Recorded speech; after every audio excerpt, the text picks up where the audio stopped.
Hey, I'm Chris Ralph, the professional prospector. And hey, I've been on vacation, haven't made any videos in a while. I'm back and I'm stuck at home because of the virus thing. And I'm gonna start making a bunch of videos, so look out for a bunch of cool videos coming your way. I got a new whiteboard, got a bunch of stuff that I'm gonna talk about. It's gonna help me explain it. I got this set up and realized, I need to raise this thing up about a foot. Anyway, next time you see the video, or one of the times soon, you'll see the whiteboard raised up. But today we're going to talk about making high quality silver bars. So let's get started on making quality silver bars. Okay, so I've seen a lot of videos on YouTube where guys pour silver or brass, sometimes even aluminum, gold, other things like that, things that melt, copper, things that melt at a higher temperature, and the quality of the bars that they get is just terrible. I mean, you can see all these lumps and it's not a nice smooth pour. Sometimes they even leave chunks of the metal still in the crucible when they pour it. And this is going to be the beginning of a set of videos that I do on making silver and other precious metals, basically home smelting.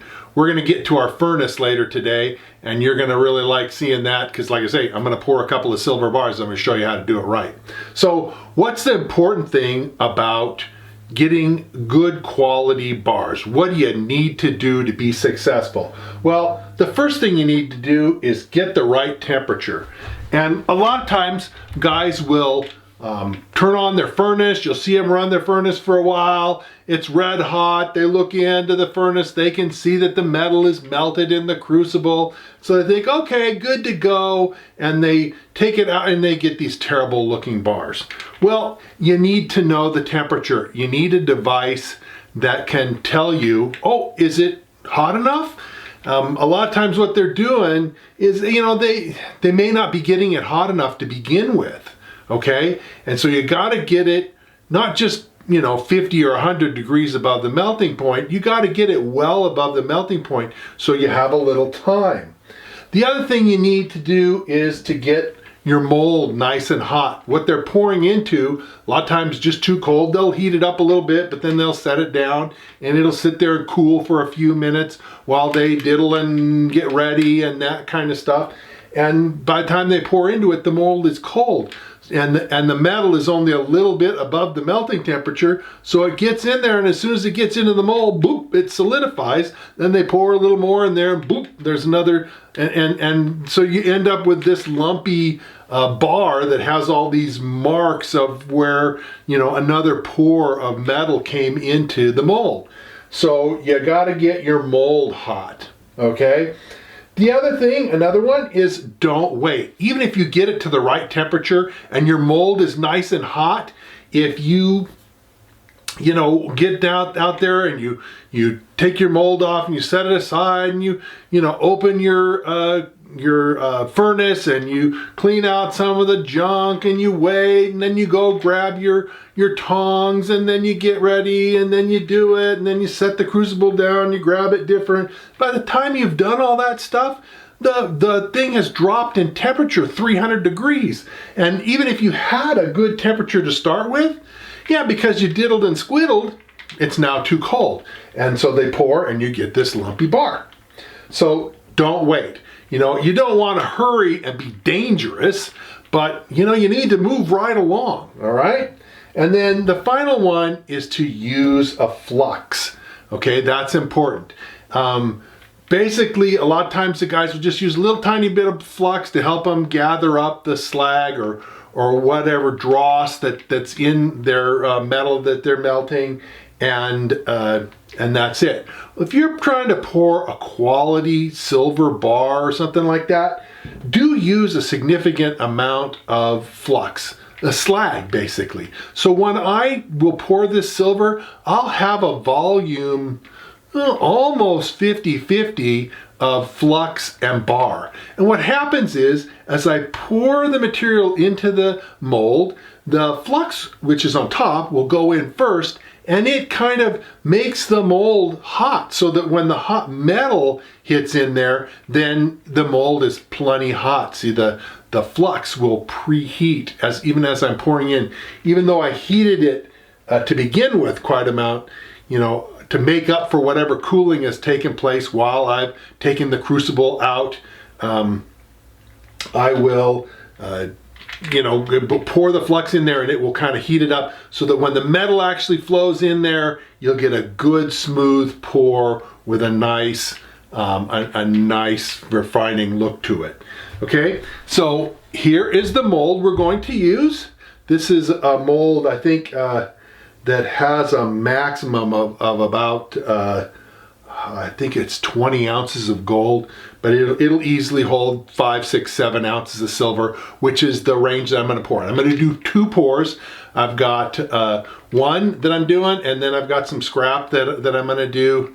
And like I say, this is the start of me making rocks into silver. So stay tuned, because this is the first step. We're going to be doing a series of home smelting and home extraction of values out of rock. So stay tuned. Hey, it's great to be outside again, and we're going to take advantage of the beautiful weather today to pour a couple of silver bars. I've kind of talked to you a little bit about what you need to do to make quality silver bars, and we're going to get started with lighting the furnace and get going with that process right now. I got my lighter, I got my gun to measure the temperature, got my mold, I've got my tongs. I don't know if you can hear it, but the neighbors rolling stuff around in the yard. Anyway, we're going to get started and get going right now. So, get a little piece of paper and kind of roll it up into a ball, or actually roll it up into a line.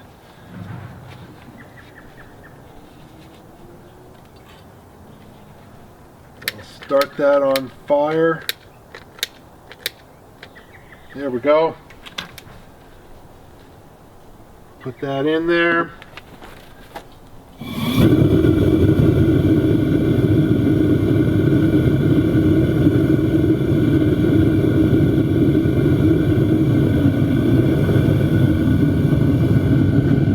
The furnace is really loud, so you know we're not going to get a lot done, and it takes some time to heat things up. So hang with me, and I'll stop the tape and get back with you when we're going to make a pour.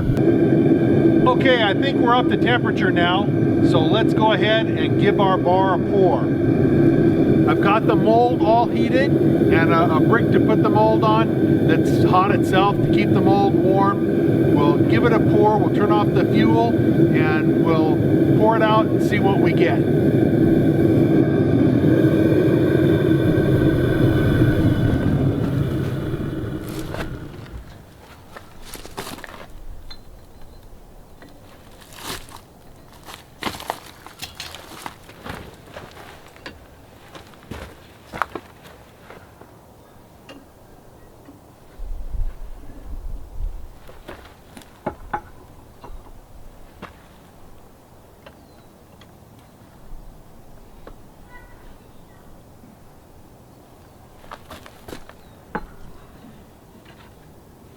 We're getting it ready, and one of the things I said, you got to be safe, but you can't be too slow about it.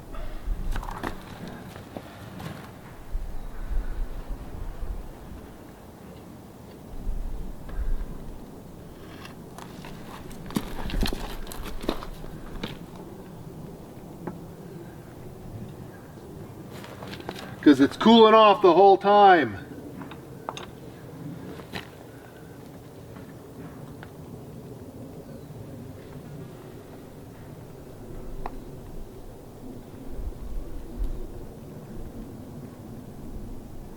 I'm just getting some of the excess slag out of the crucible.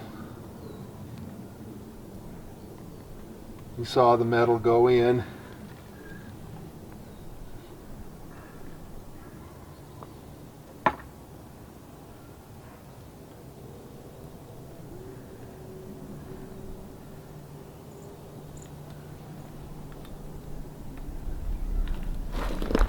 Okay, now you want to put the crucible back inside the, yeah, the crucible is pretty darn clean. Looking good. Put it back inside the furnace to cool slowly. I'm not going to turn the furnace back on or anything, but I'm going to let this mold cool and I'll bring you back and we'll take a look in a few minutes. Okay, it's been 20 minutes since I poured this. I had some other stuff to do in the yard here. So everything's fully cooled down, and let's go ahead and empty out the mold and see what we got.